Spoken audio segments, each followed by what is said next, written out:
and welcome to this episode of the Event Manager Podcast by Skift Meetings, the podcast for curious event professionals embracing the future of business events. My name is Andrea Doyle, and I am the Senior Editor of Skift Meetings. And in this episode titled Advocating for Change, I have the pleasure of speaking with Ren Akinci, Executive Vice President of People and Culture at Emerald. Our conversation revolved around the issue of diversity, equity, and inclusion. We talked about the fact that college degrees are no longer a requirement. And in 2021, Emerald removed college degree requirements from 90% of its jobs, focusing on skill-based hiring instead. We also chatted about pay transparency and how that helps create equity at a company. And finally, about how it's important to include all. I hope you enjoy listening to this conversation, and I invite you to check out other episodes of the Skift Meetings podcast, which you can find on our website or by subscribing through your favorite podcast service.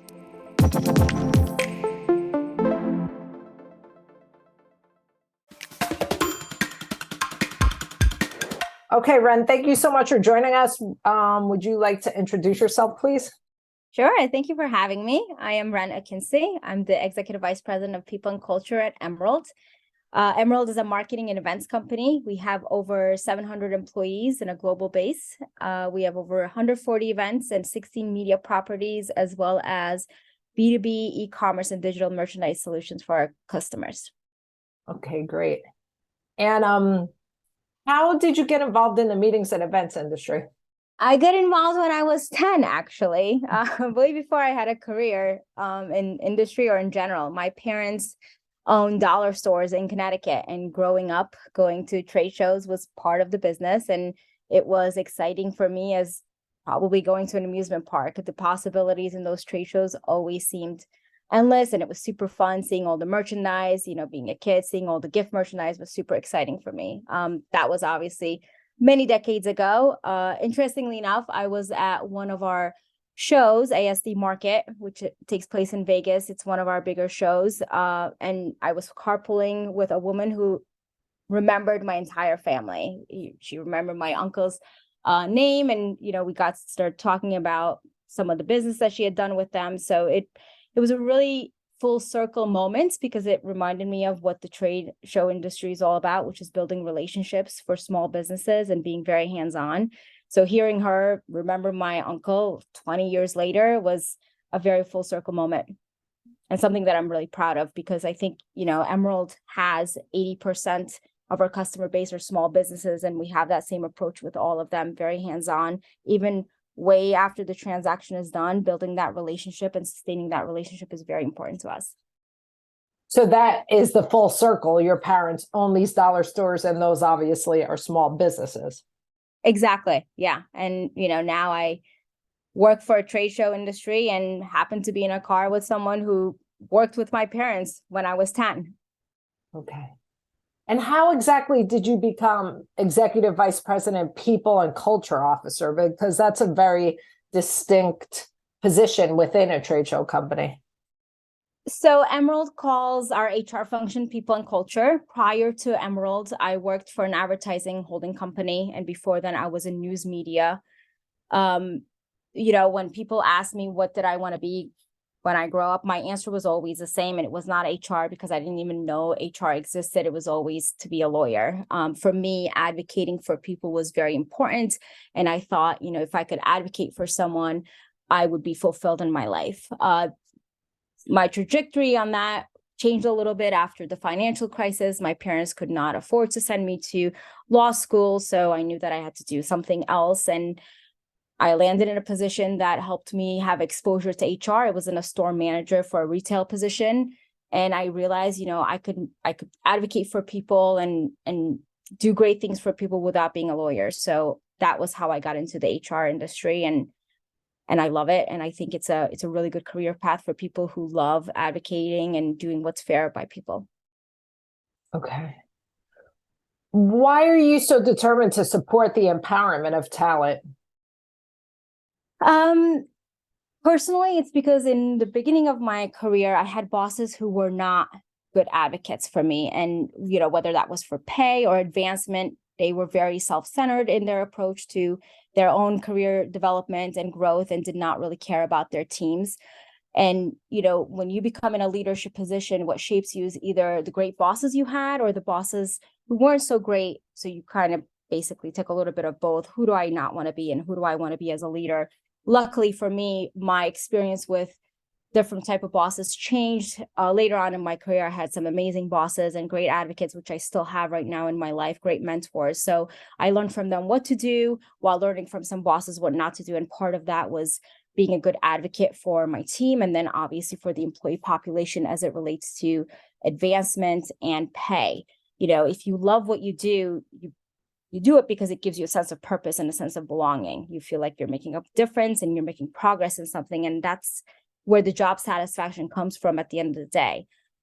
But of course, you also do it because you get paid to do it. So I strongly believe that pay is important, and I like being an advocate for it. And up until more recently, pay was a very taboo subject. Even amongst friends or family, you never talked about pay. You never asked somebody, how much are you getting offered, et cetera. And I'm seeing that change, that conversation change, even amongst friends and family. But it's also changing in the workforce. And part of that is because there are a lot of laws being passed right now. I believe it's 7 states, including California, New York, and Colorado, who are passing pay transparency laws. And the reason for that is because they want people to have exposure to what the leverage of salary could look like, and then negotiate their earnings and hopefully close the wage gap. And for your listeners who may not know what the transparency law is the states basically are asking all employers to put in the compensation ranges for all of the job descriptions. And for Emerald, we're not just doing it in states that are asking us to do that, New York, California, Colorado, but we're doing it for all states, even the ones that are not requiring it. And we believe that's important. The transparency is important for us. And is that listing just for job candidates, or is it easily found on your website for all to see? It's for job candidates, but it's on our careers page. It's on LinkedIn and it's on Indeed. Wherever we're posting jobs, it's easily visible to our employee population right now, as well as any candidates that are looking into possibly joining Emerald. And what has been the feedback that you've received by doing that, Ben? In the beginning, I believe, there's a little bit of skepticism around whether or not all companies were going to do it. I spoke to a lot of my HR colleagues, and their companies were looking for loopholes on not doing it. Obviously, at Emerald, we decided the right thing to do was to post that and be transparent across the board. Okay. I mean, we've talked, for so many stories I've been working on about the importance of diversity, inclusion, and equity. And it's a huge focus there at Emerald. That's why I reached out to you, because I knew you would make a great podcast. Thank you so much. Can you talk a little bit about Emerald's diversity, inclusion, and equity efforts? Sure. So I've been with Emerald for the past 2 years. Our entire leadership team, including and especially our CEO, believes in the importance of DE&I. And I think it's important for me to say that because I know that a lot of the times, a lot of the company's DE&I efforts are first focused on getting the buy-in from your CEO, getting the buy-in from your C-levels. I didn't have that experience, and I feel like our company is very fortunate for that.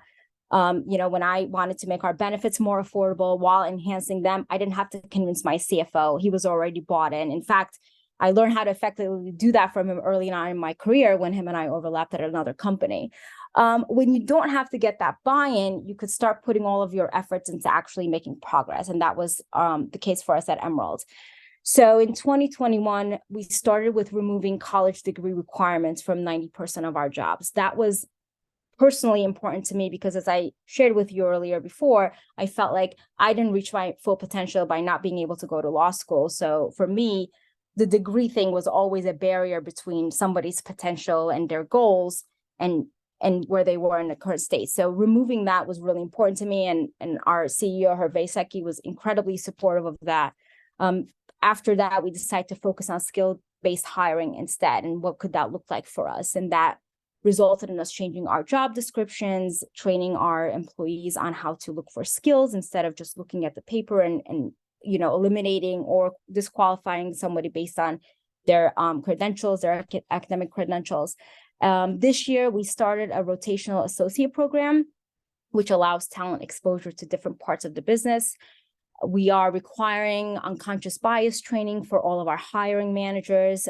So you have to go through this training before you could hire anybody on your team. And this is an annual requirement. As a refresher, this is something that we built in-house. My talent acquisition team leads this. Danielle Antes is the one who's facilitating the conversation so that we could continue to teach our hiring managers how to, curb their unconscious bias during the hiring process.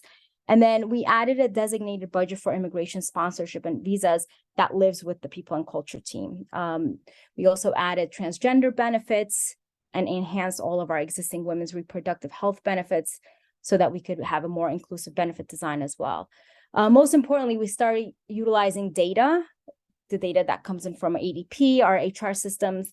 We're making progress there, but we want to make sure that, the data is showing our progress so that it's not just anecdotal, that we actually have the data to back up our successes. So in 2022, more recently, we hired a DE&I chair, Ron Walden, to help us get organized and focus on what parts of DE&I we wanted to make commitments to. And for Emerald, it's in 3 parts. We have our people pillar, so that's the people and culture function, and what are we doing for our internal people?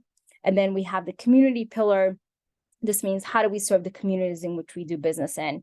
And then the business pillar, which is how do we support minority-owned vendors and buyers as it relates to our business, or how are we supporting our vendors that we do business with? Where's our procurement money going, et cetera? So each of the pillar has an executive co-sponsor, and we have about 5 to 6 members from the Emerald community who raised their hand and said, I want to help shape our DE&I initiatives and our strategy moving forward. Obviously, we recognize that that's like a full-time job for somebody. So we're very appreciative of people who spend their time helping shape what our DE&I strategy is going to look like for everybody else.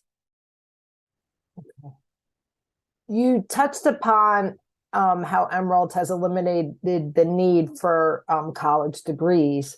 And, we talked about that for story skip meetings published last week. Can you elaborate a little bit where that came from, when you put this in effect, and what the response has been?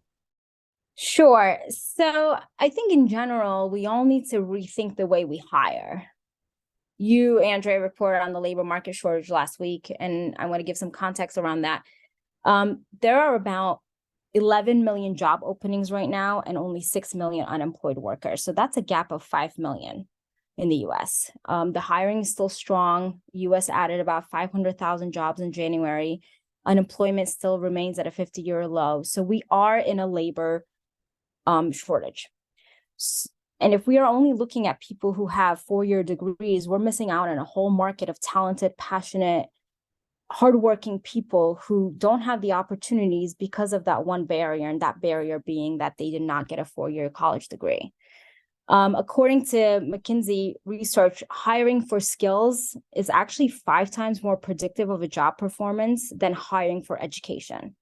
So removing that college degree forces us to look at a candidate based on their skills and their experience, as well as their interest in the role. Mm-hmm. So we removed 90% of the degree requirements from our jobs. Obviously, some of our jobs still has to have it. Our general counsel has to have a law degree, as an example. But we want to just eliminate the barrier more than anything else. So what you're saying is a degree doesn't determine your ability to thrive in a position.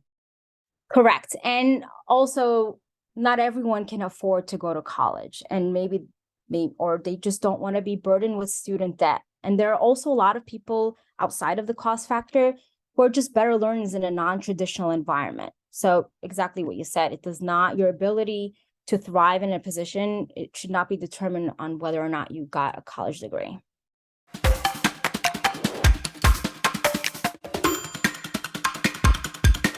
What has been the reaction to those who do have a college degree, who are burdened with student loan debt? Yeah, so It was a lot of people embraced it, and then you obviously had some people that were offended by the idea that we were just now taking the requirement away. And, the sentiment there was, are you telling me that my degree does not matter? And I just want to reiterate that that's not what we're saying. The idea of removing a college degree was so that we could create equity, not to exclude other people. We acknowledge that there are a lot of talented people who don't have a 4-year degree, but we also acknowledge that there are a lot of people who have master's and a PhD. I would have loved to be one of those people. So I love school. I just couldn't afford it. So for me, removing that barrier is really just trying to level out the field a little bit by creating equity and not excluding somebody or telling somebody that their experience or their struggles to get that college degree or the burden of a student debt does not matter. That's not what we're saying at all. So you're not dismissing people's achievements who have degrees? Correct. Of course not. We're just not putting a barrier for those who need life-sustaining jobs outside of, a retail environment and have careers that may have not had the chance to go to college, or they just simply learn better in a non-traditional work environment. Mm-hmm. And I know, so this is one of the initiatives of your DEI focus at Emerald. How important is DEI to the success of a company? I think if you're not going to focus on D&I, you're going to leave a lot of people behind. That includes your customer as well as your talent. The world is changing. The US is changing. The demographics of our landscape is changing. So if you're only focused on the majority, what you consider to be the majority, you're going to miss out on a lot of incredible talent, diversity of thought, different experiences, as well as your buying power, your consumers' buying power. So I strongly believe in D&I, obviously, but I think as a business purpose, it's definitely something that businesses have to pay attention to if they want to be relevant in the future. Okay.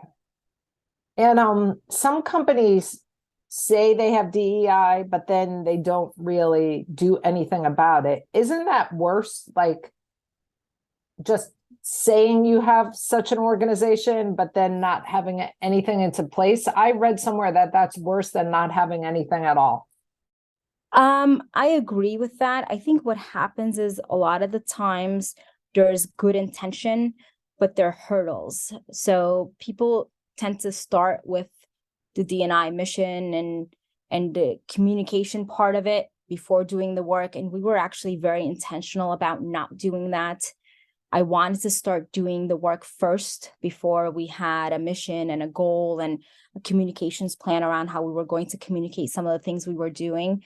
And the reason behind it is because I've seen, many times, to your point, companies releasing statements and comms efforts, but then they're not, they haven't been able to get to the work part yet. So I think it's important for people to start doing the work first and then having the work speak for itself and then being able to elaborate and then talking about the work that you're doing once you've started an action plan, which obviously is not always easy. And again, as I mentioned earlier, I think the most important part is if you don't have to get into the buy-in of your C-level, then you could start getting to the work fairly quickly. But if you're spending a lot of time trying to get that buy-in, I think that's where people tend to get stuck because they're not able to get over that hurdle. So since you had the buy-in, you could just hit the ground running. Exactly. And that was an incredible experience to not have to sell anybody on why this is an important thing for the company to do. I mean, DEI is such a passion for you and for Emerald. Do you have any suggestions as to how a company can increase its DEI initiatives?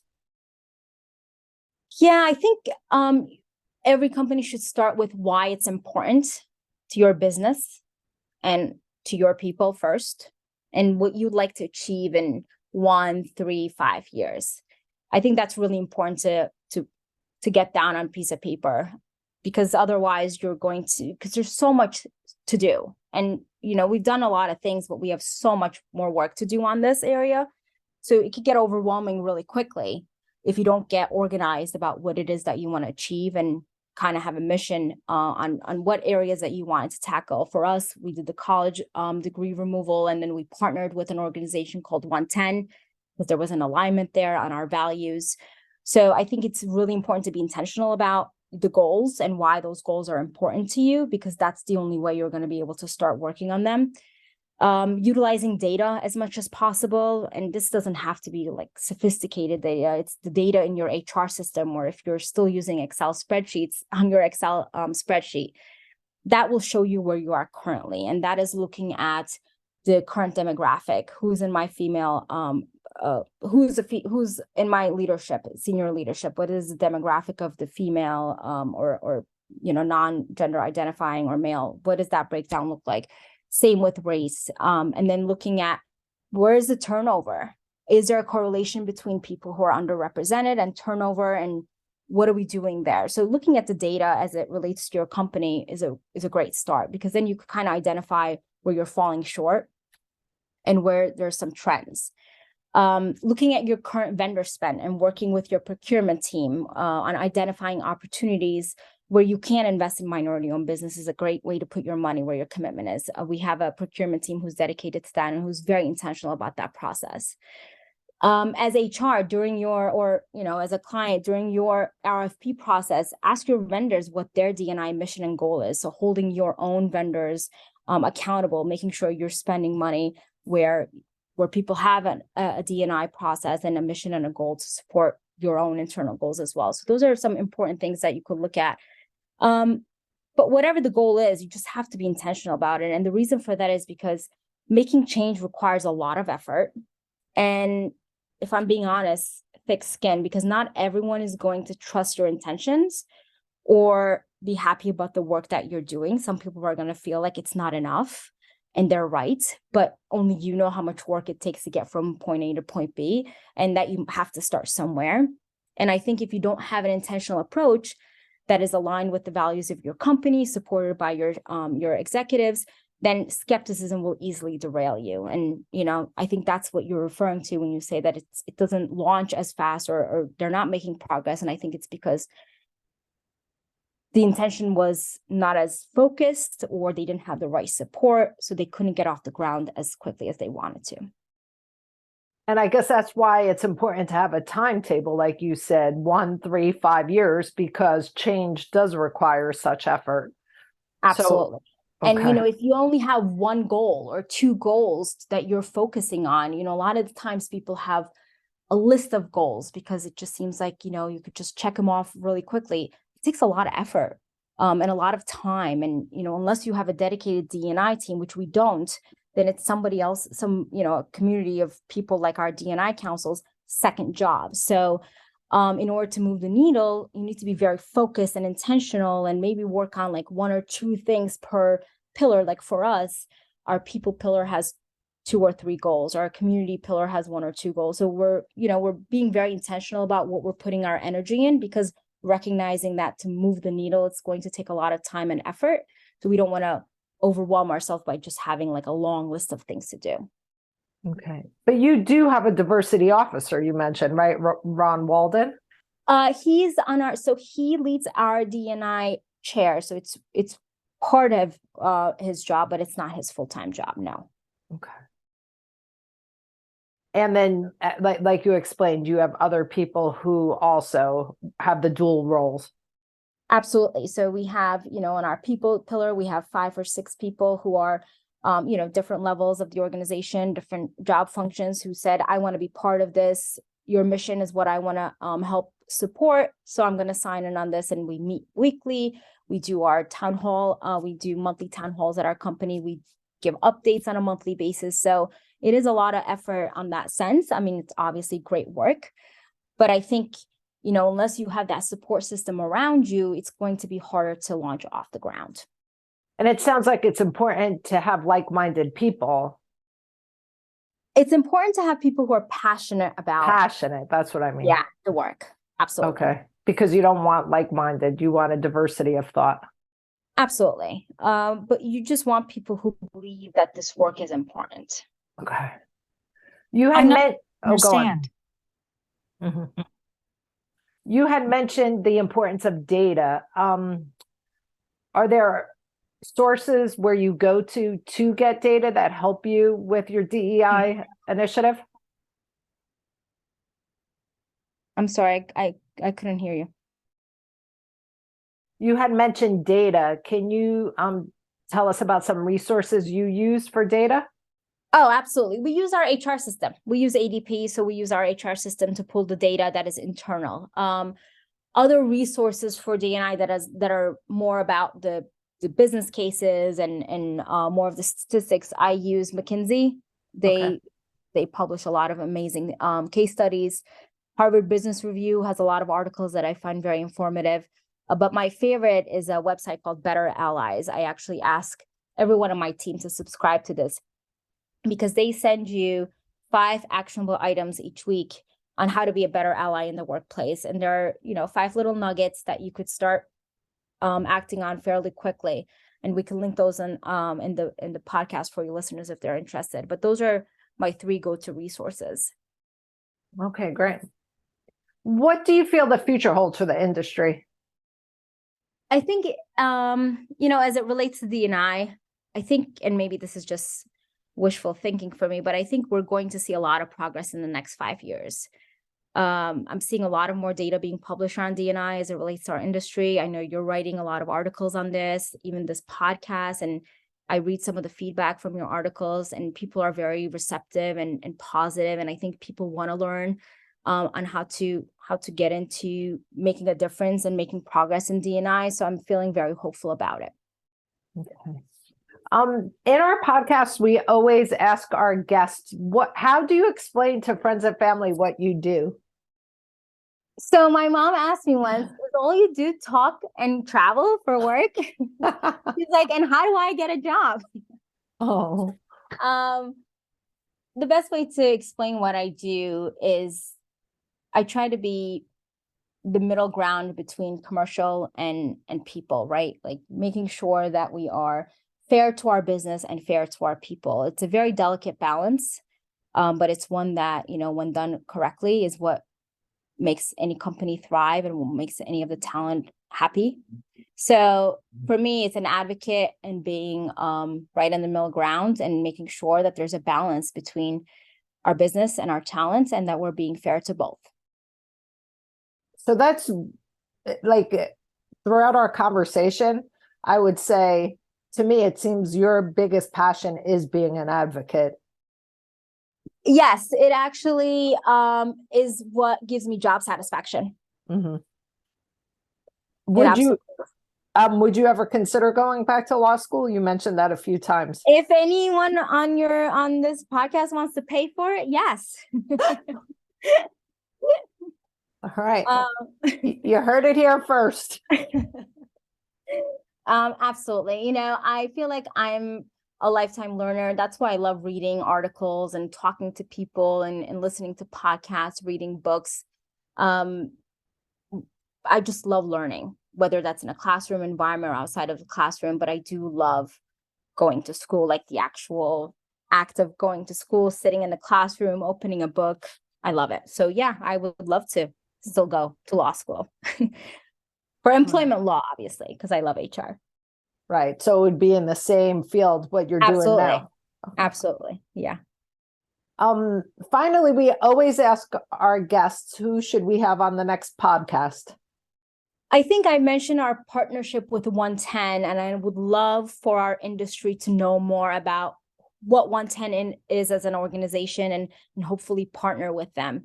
They're a coalition of leading chief executives and their companies who are coming together to upskill and hire 1 million Black individuals who do not have a 4-year degree yet into family-sustaining jobs within the next 10 years. So 1 million in 10 years.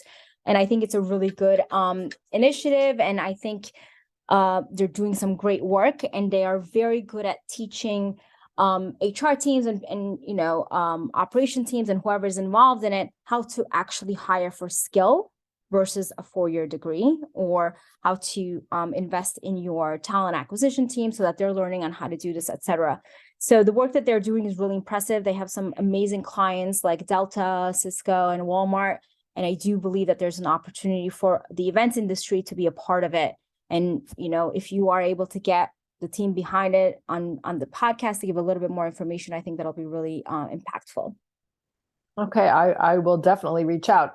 Have you hired anyone from 110 at So Emerald? we're not, so we are, so because we removed the college degree requirements earlier on, even before 110, we've just been hiring whoever we feel is the right person for the role, whether or not they have a college degree. We have not been tracking.